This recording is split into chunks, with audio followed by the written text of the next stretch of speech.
Hello and welcome to Back to the Book.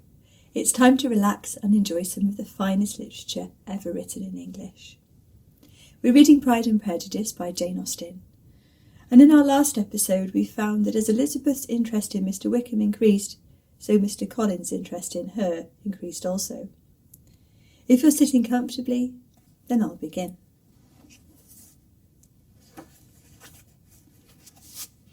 The next day opened a new scene at Longbourn. Mr. Collins made his declaration in form. Having resolved to do it without loss of time, as his leave of absence extended only to the following Saturday, and having no feelings of diffidence to make it distressing to himself even at the moment, he set about it in a very orderly manner, with all the observances which he supposed a regular part of the business. On finding Mrs. Bennet, Elizabeth, and one of the younger girls together soon after breakfast, he addressed the mother in these words. "May I hope, madam, for your interest with your fair daughter Elizabeth, when I solicit for the honour of a private audience with her in the course of this morning?" Before Elizabeth had time for anything but a blush of surprise, Mrs. Bennet instantly answered, "Oh, dear, yes, certainly. I am sure Lizzie will be very happy. I am sure she can have no objection. Come, Kitty, I want you upstairs." And gathering her work together, she was hastening away when Elizabeth called out, "Dear Mum, do not go. I beg you will not go. Mr. Collins must excuse me. He can have nothing to say to me that anybody need not hear. I am going away myself." No, nonsense, Lizzie. I desire you will stay where you are." And upon Elizabeth seeming really, with vexed and embarrassed looks, about to escape, she added, "Lizzie, I insist upon your staying and hearing Mr. Collins." Elizabeth would not oppose such an injunction, and a moment's consideration making her also sensible that it would be wisest to get it over as soon and as quietly as possible, she sat down again and tried to conceal by incessant employment the feelings which were driving between distress and diversion. Mrs. Bennet and Kitty walked off, and as soon as they were gone, Mr. Collins began. "Believe me, my dear Miss Elizabeth, that your modesty, so far from doing you any disservice, rather adds to your other perfections. You would have been less amiable in my eyes had there not been this little unwillingness. But allow me to assure you that I have your respected mother's permission for this address. You can hardly doubt the purport of my discourse, however your natural delicacy may lead you to dissemble. My attentions have been too marked to be mistaken. Almost as soon as I entered the house, I singled you out as the companion of my future life. But before I am run away with by my feelings on this subject, perhaps it would be advisable for me to state my reasons for marrying, and moreover for coming into Hertfordshire with the design of selecting a wife, as I certainly did."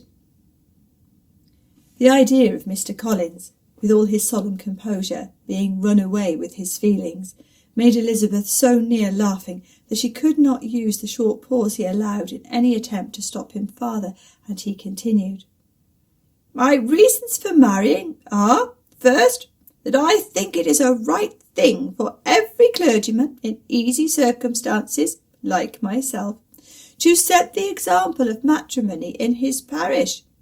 Secondly, that I am convinced it will add very greatly to my happiness. And thirdly, which perhaps I ought to have mentioned earlier, that it is the particular advice and recommendation of the very noble lady whom I have the honour of calling patroness.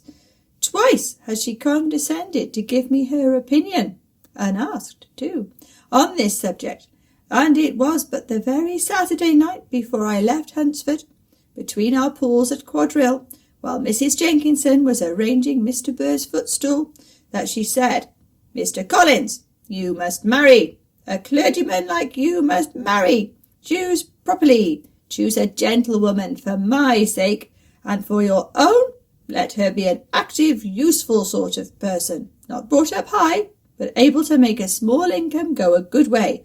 This is my advice. Find such a woman as soon as you can. Bring her to Hunsford, and I will visit her. Allow me, by the way, to observe, my fair cousin, that I do not reckon the notice and kindness of Lady Catherine de Bourgh as among the least of the advantages in my power to offer. You will find her manners beyond anything I can describe, and your wit and vivacity, I think, must be acceptable to her, especially when tempered with the silence and respect which her rank will inevitably excite. This much for my general intention in favour of matrimony. It remains to be told why my views were directed to Longbourn instead of my own neighbourhood, where I assure you there are many amiable young women. But the fact is, that being as I am, to inherit this estate after the death of your honoured father, who, however, may live many years longer, I could not satisfy myself without resolving to choose a wife from among his daughters, that the loss of them might be as little as possible when the melancholy event takes place, which, however, as I have already said, may not be for several years. This has been my motive, my fair cousin, and I flatter myself it will not sink me in your esteem. And now nothing remains for me but to assure you in the most animated language of the violence of my affection. To fortune I am perfectly indifferent, and shall make no demand of that nature on your father, since I am well aware that it could not be complied with, and that £1,000, in the 4%, which will not be yours till after your mother's decease, is all that you may ever be entitled to. On that head, therefore, I shall be uniformly silent, and you may assure yourself that no ungenerous reproach shall ever pass my lips when we are married. It was absolutely necessary to interrupt him now. "You are too hasty, sir," she cried.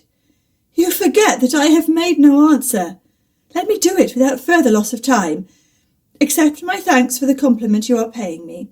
I am very sensible of the honour of your proposals, but it is impossible for me to do otherwise than decline them."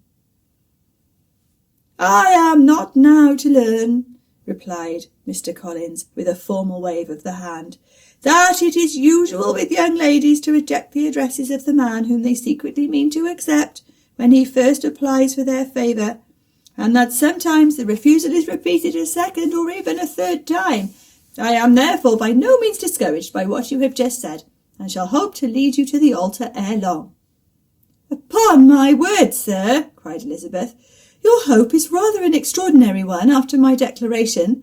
I do assure you that I am not one of those young ladies, if such young ladies there are, who are so daring as to risk their happiness on the chance of being asked a second time. I am perfectly serious in my refusal. You could not make me happy, and I am convinced that I am the last woman in the world who would make you so.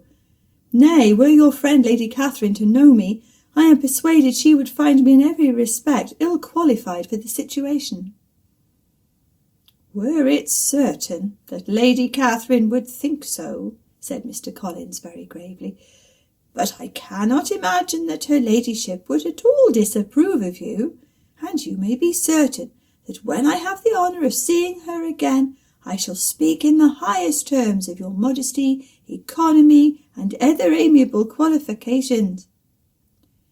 "Indeed, Mr. Collins, all praise of me will be unnecessary. You must give me leave to judge for myself, and pay me the compliment of believing what I say. I wish you very happy and very rich, and by refusing your hand, do all in my power to prevent your being otherwise. In making me the offer, you must have satisfied the delicacy of your feelings with regard to my family, and may take possession of Longbourn estate whenever it falls, without any self-reproach. This matter may be considered, therefore, as finally settled." And rising, as she thus spoke, she would have quitted the room, had not Mr. Collins thus addressed her. "When I do myself the honour of speaking to you next on this subject, I shall hope to receive a more favourable answer than you have now given me, though I am far from accusing you of cruelty at present, because I know it to be the established custom of your sex to reject a man on the first application, and perhaps you have even now said as much to encourage my suit as would be consistent with the true delicacy of the female character." "Really, Mr. Collins," cried Elizabeth with some warmth, "you puzzle me exceedingly. If what I have said hitherto can appear to you in the form of encouragement, I know not how to express my refusal in such a way as may convince you of its being one. You must give me leave to flatter myself, my dear cousin, that your refusal of my addresses is merely words, of course. My reasons for believing it are briefly these. It does not appear to me that my hand is unworthy your acceptance, or that the establishment I can offer would be any other than highly desirable. My situation in life, my connections with the family of de Bourgh, and my relationship to your own circumstances highly in my favour, and you should take it into further consideration that in spite of your manifold attractions, it is by no means certain that another offer of marriage may ever be made to you. Your portion is unhappily so small that it will in all likelihood undo the effects of your loveliness and amiable qualifications. As I must therefore conclude that you are not serious in your rejection of me, I shall choose to attribute it to your wish of increasing my love by suspense, according to the usual practice of elegant females. I do assure you, sir, that I have no pretension whatever to that kind of elegance which consists in tormenting a respectable man. I would rather be paid the compliment of being believed sincere. I thank you again and again for the honour you have done me in your proposals, but to accept them is absolutely impossible. My feelings in every respect forbid it. Can I speak plainer? Do not consider me now as an elegant female intending to plague you, but as a rational creature speaking the truth from her heart.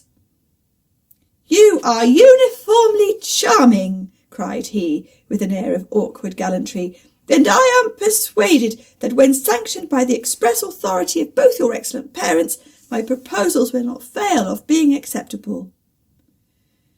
To such perseverance in wilful self-deception, Elizabeth would make no reply, and immediately and in silence withdrew, determined that if he persisted in considering her repeated refusals as flattering encouragement, to apply to her father, whose negative might be uttered in such a manner as to be decisive, and whose behaviour at least could not be mistaken for the affectation and coquetry of the elegant female.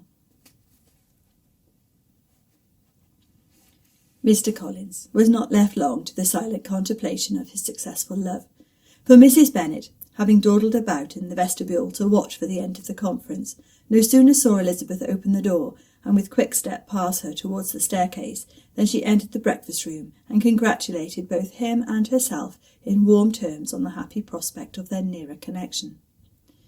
Mr. Collins received and returned these felicitations with equal pleasure, and then proceeded to relate the particulars of their interview, with the result of which he trusted he had every reason to be satisfied, since the refusal which his cousin had steadfastly given him would naturally flow from her bashful modesty and the genuine delicacy of her character. This information, however, startled Mrs. Bennet. She would have been glad to be equally satisfied that her daughter had meant to encourage him by protesting against his proposals, but she dared not to believe it, and could not help saying so. "But depend upon it, Mr. Collins," she added, "that Lizzie shall be brought to reason. I will speak to her about it myself directly. She's a very headstrong, foolish girl, and does not know her own interest, but I will make her know it." "Pardon me for interrupting you, madam," cried Mr. Collins, "but if she is really headstrong and foolish, I know not whether she would altogether be a very desirable man to a wife in my situation, who naturally looks for happiness in the marriage state. If therefore she actually persists in rejecting my suit, perhaps it would be better not to force her into accepting me, because if liable to such defects of temper, she could not contribute much to my felicity." "Sir, you quite misunderstand me," said Mrs. Bennet, alarmed. "Lizzie is only headstrong in such matters as these. In everything else she is as good-natured a girl as ever lived. I will go directly to Mr. Bennet, and we shall very soon settle it with her, I am sure." She would not give him time to reply, but hurrying instantly to her husband, called out as she entered the library, "Oh, Mr. Bennet, you are wanted immediately. We are all in an uproar. You must come and make Lizzie marry Mr. Collins, for she vows she will not have him, and if you do not make haste he will change his mind and not have her." Mr. Bennet raised his eyes from his book as she entered, and fixed them on her face with a calm and concern which was not in the least altered by her communication. "I have not the pleasure of understanding you," said he, when she had finished her speech. "Of what are you talking?" Of Mr. Collins and Lizzie. Lizzie declares she will not have Mr. Collins, and Mr. Collins begins to say that he will not have Lizzie. And what am I to do on the occasion? It seems a hopeless business. Speak to Lizzie about it yourself. Tell her that you insist upon her marrying him. Let her be called down. She shall hear my opinion. Mrs. Bennet rang the bell, and Miss Elizabeth was summoned to the library. Come here, child, cried her father as she appeared. I have sent for you on an affair of importance. I understand that Mr. Collins has made you an offer of marriage. Is it true? Elizabeth replied that it was. Very well. And this offer of marriage you have refused? I have, sir. Very well. We now come to the point. Your mother insists upon your accepting it. Is not it so, Mrs. Bennet? Yes, or I will never see her again. An unhappy alternative is before you, Elizabeth. From this day you must be a stranger to one of your parents. Your mother will never see you again if you do not marry Mr. Collins, and I will never see you again if you do. Elizabeth could not but smile at such a conclusion of such a beginning, but Mrs. Bennet, who had persuaded herself that her husband regarded the affair as she wished, was excessively disappointed. What do you mean, Mr. Bennet, by talking in this way? You promised me to insist upon her marrying him. My dear, replied her husband, I have two small favours to request. First, that you will allow me the free use of my understanding on the present occasion, and secondly, of my room. I shall be glad to have the library to myself as soon as may be. Not yet, however, in spite of her disappointment in her husband, did Mrs. Bennet give up the point. She talked to Elizabeth again and again, coaxed and threatened her by turns. She endeavoured to secure Jane in her interest, but Jane with all possible mildness declined interfering, and Elizabeth, sometimes with real earnestness, and sometimes with playful gaiety, replied to her attacks. Though her manner varied, however, her determination never did. Mr. Collins, meanwhile, was meditating in solitude on what had passed. He thought too well of himself to comprehend on what motive his cousin could refuse him, and though his pride was hurt, he suffered in no other way. His regard for her was quite imaginary, and the possibility of her deserving her mother's reproach prevented his feeling any regret. While the family were in this confusion, Charlotte Lucas came to spend the day with them. She was met in the vestibule by Lydia, who, flying to her, cried in a half-whisper, I am glad you are come, for there is such fun here. What do you think has happened this morning? Mr. Collins has made an offer to Lizzie, and she will not have him. Charlotte had hardly time to answer before they were joined by Kitty, who came to tell the same news, and no sooner had they entered the breakfast-room, where Mrs. Bennet was alone, than she likewise began on the subject, calling on Miss Lucas for her compassion, and entreating her to persuade her friend Lizzie to comply with the wishes of all her family. Pray do, my dear Miss Lucas, she added in a melancholy tone, for nobody is on my side. Nobody takes part with me. I am cruelly used. Nobody feels for my poor nerves. Charlotte's reply was spared by the entrance of Jane and Elizabeth. Aye, there she comes, continued Mrs. Bennet, looking as unconcerned as may be, and caring no more for us than if we were at York, provided she can have her own way. But I tell you what, Miss Lizzie, if you take it into your head to go on refusing every offer of marriage in this way, you will never get a husband at all, and I am sure I do not know who is to maintain you when your father is dead. I shall not be able to keep you, and so I warn you. I have done with you from this very day. I told you in the library, you know, that I should never speak to you again, and you will find me as good as my word. I have no pleasure in talking to undutiful children. Not that I have much pleasure indeed in talking to anybody. People who suffer as I do from nervous complaints can have no great inclination for talking. Nobody can tell what I suffer, but it is always so. Those who do not complain are never pitied. Her daughters listened in silence to this effusion, sensible that any attempt to reason with or soothe her would only increase the irritation. She talked on, therefore, without interruption from any of them, till they were joined by Mr. Collins, who entered with an air more stately than usual, and on perceiving whom, she said to the girls, "Now, I do insist upon it, that you, all of you, hold your tongues, and let Mr. Collins and me have a little conversation together." Elizabeth passed quietly out of the room. Jane and Kitty followed, but Lydia stood her ground, determined to hear all she could, and Charlotte, detained first by the civility of Mr. Collins, whose inquiries after herself and all her family were very minute, and then by a little curiosity, satisfied herself with walking to the window and pretending not to hear. In a doleful voice, Mrs. Bennet thus began the projected conversation. "Oh, Mr. Collins!" "My dear madam," replied he, "let us be for ever silent on this point. Far be it from me," he continued presently, in a voice that marked his displeasure, "to resent the behaviour of your daughter. Resignation to inevitable evils is the duty of us all, the particular duty of a young man who has been so fortunate as I have been in early preferment, and I trust I am resigned. Perhaps not the less so from feeling a doubt of my positive happiness had my fair cousin honoured me with her hand, for I have often observed that resignation is never so perfect as when the blessing denied begins to lose somewhat of its value in our estimation. You will not, I hope, consider me as showing any disrespect to your family, my dear madam, by thus withdrawing my pretensions to your daughter's favour, without having paid yourself and Mr. Bennet the compliment of requesting you to interpose your authority in my behalf. My conduct may, I fear, be objectionable in having accepted my dismissal from your daughter's lips instead of your own. But we are all liable to error. I have certainly meant well through the whole affair. My object has been to secure an amiable companion for myself, with due consideration for the advantage of all your family, and if my manner has been at all reprehensible, I here beg leave to apologise.